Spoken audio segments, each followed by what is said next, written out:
Amados hermanos y hermanas, la palabra que vamos a tomar es del Evangelio de Lucas, el capítulo 13, versículo 30. Y he aquí, hay postreros que serán primeros y primeros que serán postreros. Hasta aquí. Pueden tomar asiento, por favor.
Muchas gracias.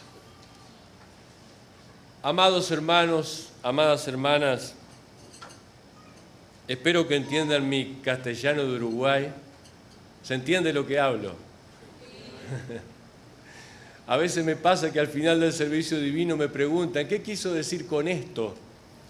Porque si bien hablamos castellano hay expresiones que son un poco diferentes. Bueno, si algo no lo entienden, podemos hablar al final del servicio divino. Amados hermanos, una gran alegría de estar aquí.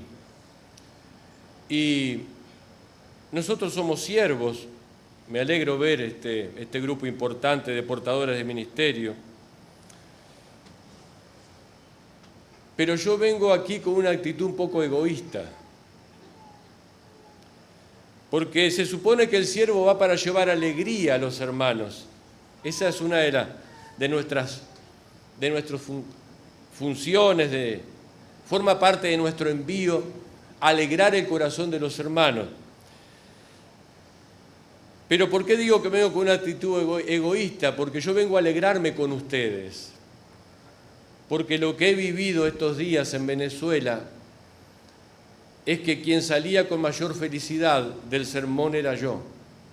Me ha hecho mucho bien y agradezco al apóstol mayor que me haya pedido para colaborar, al apóstol de distrito, a su ayudante también, que, como hemos rogado, están aquí presentes en espíritu, sepan que el apóstol de distrito los ama mucho. Él sufre mucho con el hecho de no poder visitar Venezuela y de estar junto a ustedes. Tenemos un vínculo con él muy entrañable, con el apóstol Leonard, y yo me alegro de poder ayudarlo. Y no es que esta no es mi área de trabajo. La obra es una sola en la tierra, amados hermanos. Ustedes, como yo, esperamos el cumplimiento de la promesa. La iglesia se divide en distritos para una mejor administración. Ese es el único motivo. Los distritos no son divisiones, son áreas administrativas. Y amados, y yo sé que así va a ser también con ustedes, que nos vamos a poder alegrar mutuamente. Pero también soy consciente del momento difícil que el pueblo de Dios y toda la población de Venezuela está viviendo. Pero mi envío no incluye hablar de política, mi envío no incluye traer una solución para los problemas que ustedes tienen. Mi envío, en primer lugar, es afirmar en ustedes la confianza en Dios. Si es necesario, renovarla, porque por ahí no sería nada extraño que, dado el peso de las circunstancias que ustedes tienen que vivir, donde en algunas áreas la preocupación está relacionada hasta qué comer cada día, y que a uno le venga una depresión, aunque sea transitoria, y eso le quite la paz, y hasta venga el pensamiento de que Dios quizá no nos quiere tanto, si no le hubiera intervenido. Y si miramos la historia de la salvación, vemos que Dios interviene, pero en el tiempo oportuno. Generalmente cuando rogamos y estamos bajo el peso del dolor y el sufrimiento, nosotros quisiéramos de forma inmediata la ayuda. Eso también es lógico, pero Dios se toma el tiempo para ayudarnos. Pero nos va a ayudar porque Él nos ama. Y para aquel que es fiel y ha quedado fiel, a pesar de todo lo que ha vivido en la vida, él puede experimentar que Dios, cuando da suficiente. Pero también hemos experimentado que cuando Dios parece que no escucha, que cuando Dios no nos da, también nos está dando. No se puede explicar con palabras, eso hay que sentirlo y hay que vivirlo. Y amados hermanos, como he dicho, a veces uno puede entrar en un poco hasta de depresión o caer en un pozo. ¿Saben qué es lo importante? No permanecer en el pozo. En la Biblia dice: no se ponga el sol sobre vuestro enojo. No dice no te enojes. Si bien hay personas que son muy calmas y que soportan mucha cosa, pero hasta ellas tienen un límite, ¿no es cierto? Y uno a veces no se puede evitar enojarse o reaccionar frente a una injusticia. No se ponga el sol sobre vuestro enojo. Quiere decir, si te enojás porque el peso fue demasiado, porque fue muy grande la injusticia, lo importante es que no permanezcas en eso.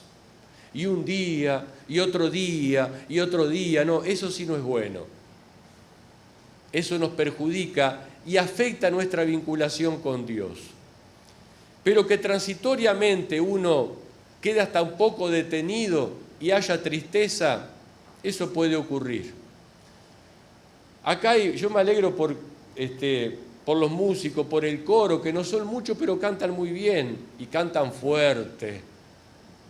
Aquí en Venezuela se hace todo con el corazón y también en la iglesia, y eso es muy bueno, eso me alegra. Amados, si yo digo y preguntaría, ¿te acordás lo que dice el Salmo 23. El Salmo 23 es un salmo muy conocido y quizás los músicos se acordarían y los coristas, porque hay hasta himnos que hablan que Jehová es nuestro pastor. Eso dice el Salmo 23.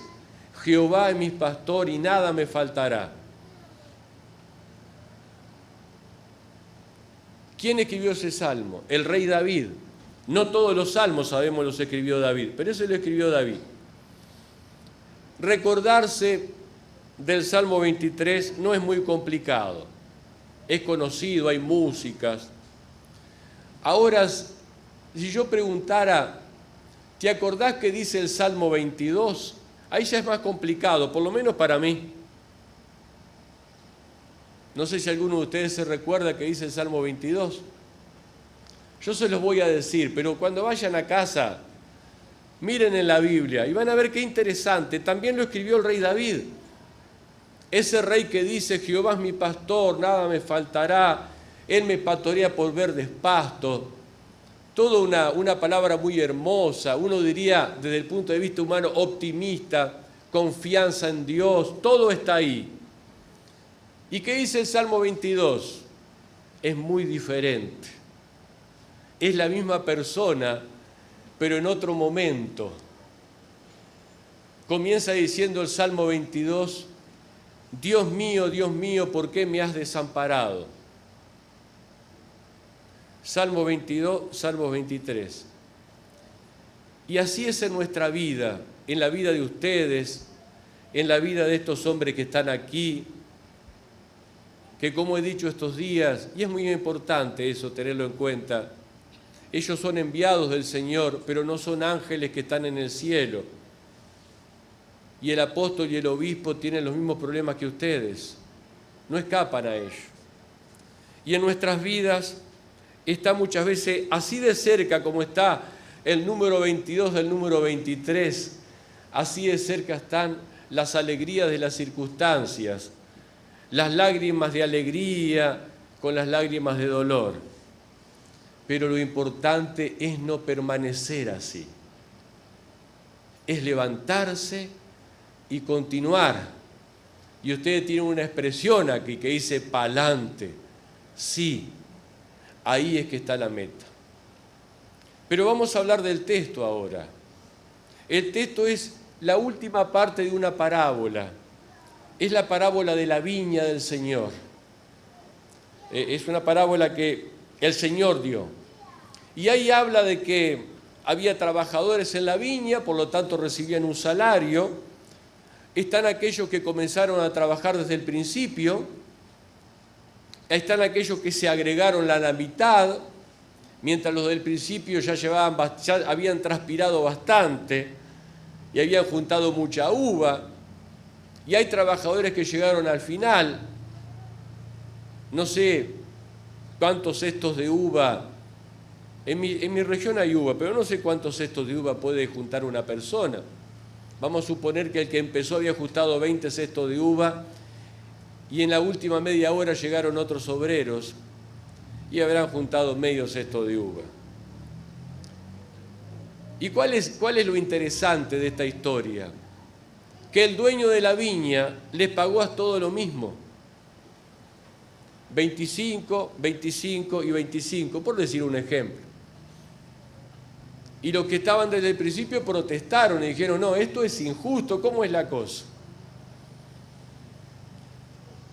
Esto es un ejemplo típico del Señor. Nuestro Señor Jesucristo ya lo hizo en el Sermón de la Montaña. Él utilizó formulaciones drásticas. Él dijo, a tu enemigo tenés que amarlo. Bienaventurados los que lloran.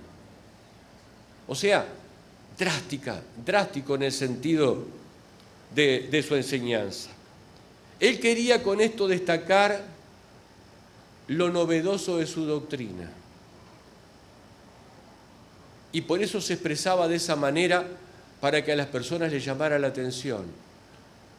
Y él, cuando dio la parábola esta que he mencionado, que he resumido, él quería también conmover los cimientos de los que lo escuchaban. Así como Dios hoy quiere conmover nuestros cimientos, porque es fundamental que nuestros cimientos, nuestro reconocimiento, sean correctos. Porque quizás estamos una vida en la iglesia pensando una cosa y estamos equivocados. Y no hay mala intención en nosotros. Pero no es así. Esa no es la voluntad de Dios. Y nosotros insistimos. Entonces están estas formulaciones drásticas, estas enseñanzas del Señor, como este texto que he leído: los postreros serán primeros. Eso llama la atención, ¿es cierto? ¿Y qué quiere decir? En primer lugar, con esta parábola, el Señor llama la atención al respecto de qué es necesario para poder acceder a la salvación. El poder acceder a la salvación en el día del Señor es un regalo de Dios, por lo tanto es una gracia. Es un don que Dios le da a los que quedan fieles hasta el fin. Entonces, lo que es importante aquí: ¿qué es necesario para quedar fieles hasta el fin?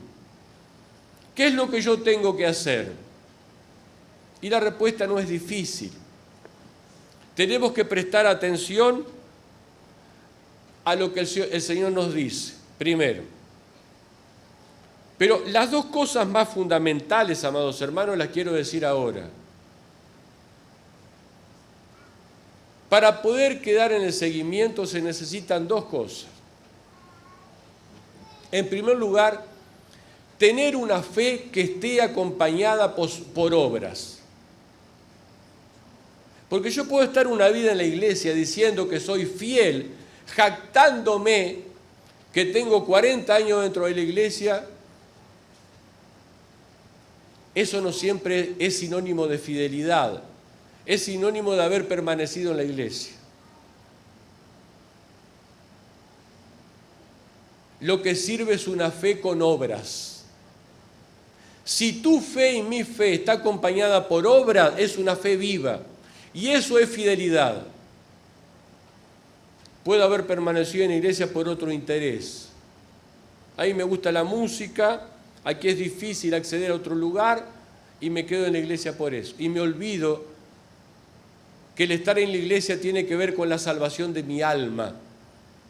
Y no quiero estar en la iglesia porque me gusta servir, o quizás porque tengo un ministerio, tengo un poco de poder y me gusta mandar. Sería bueno que miráramos por dentro, amados hermanos, ¿por qué estás en la iglesia? Porque reconoces que este es el camino seguro para que tu alma sea salva, entonces este es el camino correcto. Ahora, si buscamos la iglesia como una solución para nuestros problemas, yo le diría a quien piensa así: mirá, no te decepciones, no estás en el lugar correcto. Aquí el mensaje es espiritual, aquí la ayuda es espiritual, aquí todo tiene que ver con lo espiritual. Lo que no quiere decir que Dios no nos bendiga allá afuera. Eso está en su voluntad. Y el ser bendecido materialmente tampoco es sinónimo de que somos fieles. Porque yo he visto hermanos fieles morir pobres. Hermanos que ofrendaban morir pobres. El joven rico tenía muchas riquezas. Y en aquel tiempo sí, en aquel tiempo la fidelidad a Dios, la fidelidad a los mandamientos que Dios dio a Moisés, estaba en parte relacionada con la bendición material. El mensaje no era tanto espiritual en aquel tiempo, tenía que ver con lo material mucho. Y el joven rico quizás es muy probable que haya cumplido los mandamientos como él dijo, y todos conocemos que dijo eso, para buscar un beneficio. Pero cuando llegó la hora de la verdadera fidelidad, de tener una fe con obras, y una obra importante es el seguimiento, ahí se terminó la historia. Tenía mucha riqueza, aparentemente había sido bendecido, aparentemente era una persona proba, una persona que obedecía los mandamientos, pero se sentía rico por dentro. Buscó beneficio material. No pudo quedar fiel. Lo primero, amados hermanos, como he dicho, es tener una fe que tenga obras. Allá afuera es donde tenemos que mostrar que somos fieles, en la convivencia. ¿Y cuál es lo segundo? Y quizás ustedes están esperando que yo diga eso segundo. Es que tiene que existir en nosotros por dentro cambios fundamentales. Y lo quisiera explicar. El ser humano tiene una naturaleza que no es una naturaleza divina, tenemos una naturaleza pecadora. Tendemos hacia el pecado. Vamos a mirar hacia Dios y vamos a hablar de cómo es la naturaleza de Dios. Ayer he dicho, Dios no tiene amor, y yo veía la cara de algunos hermanos y decía, ¿cómo es? ¿Qué está diciendo el apóstol de Distrito? Allá en Uruguay es diferente. No, Dios no tiene amor, Dios es amor. La naturaleza de Dios es ser amoroso, Él es amor. La paciencia que Dios tiene con nosotros, Dios es paciente.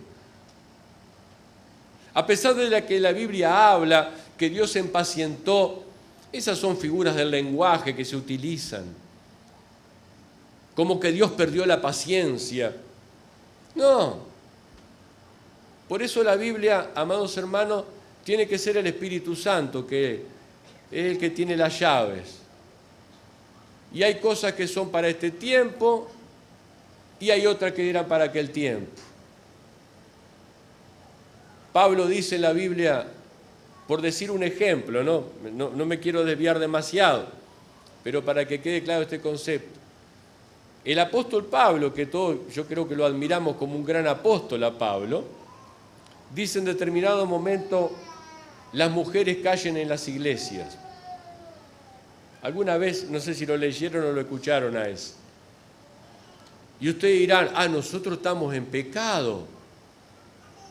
¿Acá no hay profesora maestra de la escuela dominical?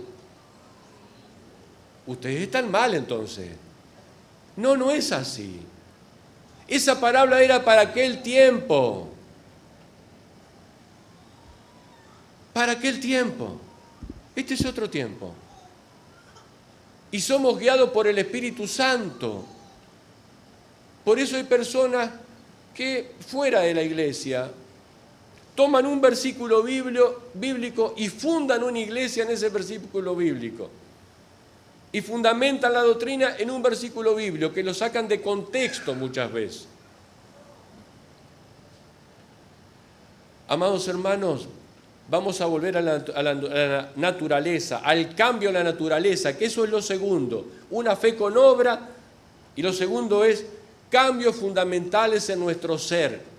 Cambios en nuestra naturaleza, y para eso hay que luchar mucho, hay que ayunar espiritualmente, no tiene nada que ver con ayuno material, porque es más fácil hacer ayuno material, aunque no es tan fácil, hacer dieta no es tan fácil, ni en lo material ni en lo espiritual. Entonces creo que quedó claro cómo es la naturaleza de Dios. Dios es amor, Dios es paciente, Dios es misericordioso, no tiene misericordia. No está mal que ustedes digan Dios tiene misericordia, no tenemos que ser tan estrictos con la expresión, sino que quede claro el concepto, que Dios es misericordia. Dios nunca va a hablar mentira. ¿Por qué? Porque Dios es verdad, es su naturaleza. Ahora vamos a otro ejemplo. No sé si aquí hay ovejas. ¿Hay ovejas acá en la región? No, hay poca oveja. La oveja es un animal manso. Por eso el Señor utilizó el ejemplo de las ovejas. Y ustedes, no sé si hay lobos, pero han escuchado hablar de los lobos, ¿no es cierto? Si yo le pregunto, ¿la naturaleza de la oveja y la naturaleza del lobo es la misma? No. Mientras el lobo es manso, ustedes con un solo perro adiestrado pueden manejar 500 ovejas. Ahora, ¿qué pasaría si a un corral de ovejas echamos allí unos lobos? ¿Van a quedar súper amigos? No, porque la naturaleza de uno es diferente a la del otro. ¿Y qué le va a decir la naturaleza del lobo? Ese es tu alimento, le va a decir. Ese es tu alimento con respecto a la oveja. ¿Y está mal el lobo? No, es su naturaleza. Creo que quedó claro. Amados hermanos, lo que nosotros tenemos que vencer es esa naturaleza que lleva al pecado. Y no debería ocurrir que estamos una vida en la iglesia y seguimos siendo los mismos. No sé si ustedes han tenido, alguna vez se han encontrado con un colega o amigo de la escuela, de la infancia, quizás iban al secundario juntos, compartieron muchas cosas, entonces ustedes se conocen. No sé, allá a veces hay ocasiones en las que se juntan todas las personas que estuvieron un determinado año. Y muchas veces, ¿cuáles son las experiencias que se hacen? ¿Viste fulano de tal? Sigue siendo el mismo de siempre. ¿Está mal eso? No. Si el tipo era feliz, dicharachero, hacía chistes, siempre estaba optimista, aunque le fuera mal en la vida, conservó esa naturaleza. ¡Qué bien! Ahora, si eras un malhumorado, no se te podía hablar, explotabas por cualquier cosa, que alguien te diga después de 40 años, seguís siendo el mismo, no lo consideres un elogio, ¿eh? No cambiaste, hermano. Entonces, hacia allí vamos, amados hermanos. El Señor nos enseña, nos habla, y a veces uno escucha en las congregaciones, y los siervos van a saber de qué hablo, hay problemas en el coro, y el siervo dice, yo ya sé quién es fulano, yo ya sé quién es la hermanita mengana, porque hace 30 años que pasa lo mismo. Ahora, ¿no tendría que haber cambiado eso? ¿Saben por qué no cambió? Porque no hubo un cambio por dentro. Y eso es lo segundo, amados hermanos. Por favor, una fe con obras es la que espera el Señor de nosotros. Que no hablemos solamente que somos apostólicos, cantamos, damos testimonio, todo muy lindo, pero después nuestras obras no coinciden. Eso no está bien. Y lo otro, tenemos que cambiar. Dios nos llamó como nosotros somos. Te llamó como vos sos. Pero no quiere que quedes así. Ni yo, ni Él. Él quiere que yo cambie. Y por eso me habla. No venimos acá, ay, qué lindo, vamos a escuchar hablar de Dios y de Jesús, qué macanudo. Aunque no, ya dije macanudo, no sé si entienden ahora. Bueno, quise decir que bien, ¿ah? No se preocupe, no es una mala palabra. Hermanos, y de cierta forma, y ahora vamos al texto, porque ahora viene lo nuestro. Porque antes de salir para el sermón, el anciano acá del área nos estaba explicando de la abuelita, ¿no es cierto? Aquí en Temblador estuvieron los pioneros. O sea, los que comenzaron a trabajar en la viña y empezaron a llenar los cestos de uva hace tantos años, 20, 30, 40. Y hay hermanos que quizás se sellaron este año y son nuevos en la iglesia y están hoy con nosotros, o se sellaron el año pasado. No hace tanto tiempo que están en la iglesia. Y uno cuando piensa que tiene mucho tiempo en la iglesia, piensa que tiene derechos y que la iglesia es un poquito mía. ¿Saben qué? La iglesia es nuestra, pero de todos, ¿eh? Esta es nuestra iglesia. El Señor es la cabeza, pero es tu iglesia y es mi iglesia. Pero atención, es tan iglesia tuya que hace 40 años que estás aquí y que empezaste y tenés cuentos muy lindos. Sabe que cuando comenzamos aquí éramos 4 o 5, un ranchito, muy lindo, Pero mirá que la iglesia es tanto tuya como del que vino el año pasado, Y vos tenés tanto derecho que naciste en la iglesia y transpiraste y trabajaste y ayudaste a construirla como aquel que vino el año pasado, Amados hermanos, en estos días hemos hablado en un seminario con los siervos de cómo deberíamos ser agradecidos a los misioneros, por ejemplo, que en los siglos pasados trajeron el Evangelio de Cristo y arriesgaban sus vidas. Ellos fueron herramientas en las manos de Dios. Y después cuando vinimos nosotros en diferentes continentes, la gente ya sabía quién era Jesucristo. Nos facilitó el trabajo. La gente ya reconocía que la Biblia era palabra de Dios. Ellos nos prepararon el camino. ¿No será que Dios tiene un lugar para ellos? Yo no tengo dudas de que sí. Entonces es importante que nadie sienta, amados hermanos, que podemos ganar el reino de los cielos por mérito, por obras o por tiempo en la iglesia. No.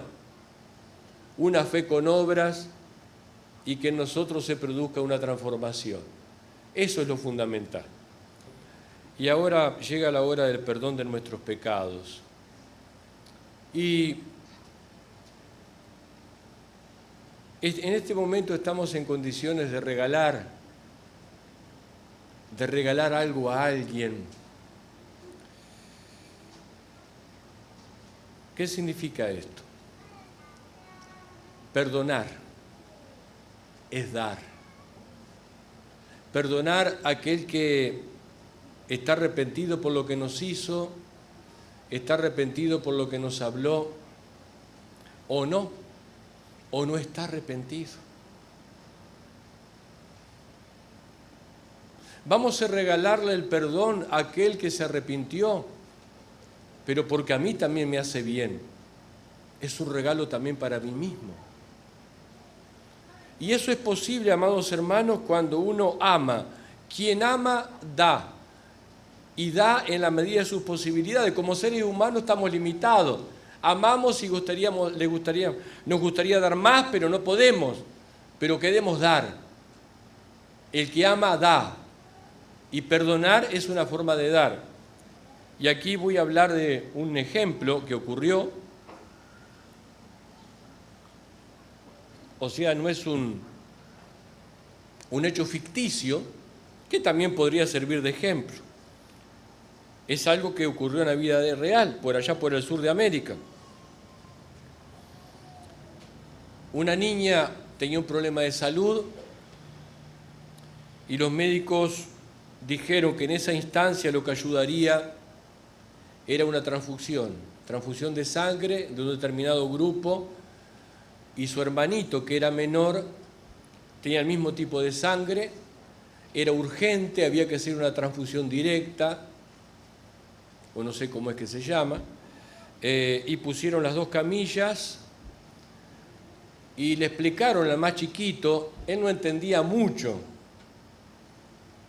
A él le dije, lo que él entendió que si él le donaba la sangre a su hermanita se sanaba.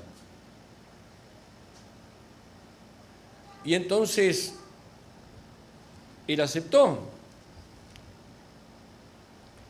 Y los médicos y los papás que estaban ahí presentes inmediatamente vieron una mejoría notoria en la nena y estaba todo el mundo feliz. Estaba todo el mundo feliz, menos uno, el chiquito.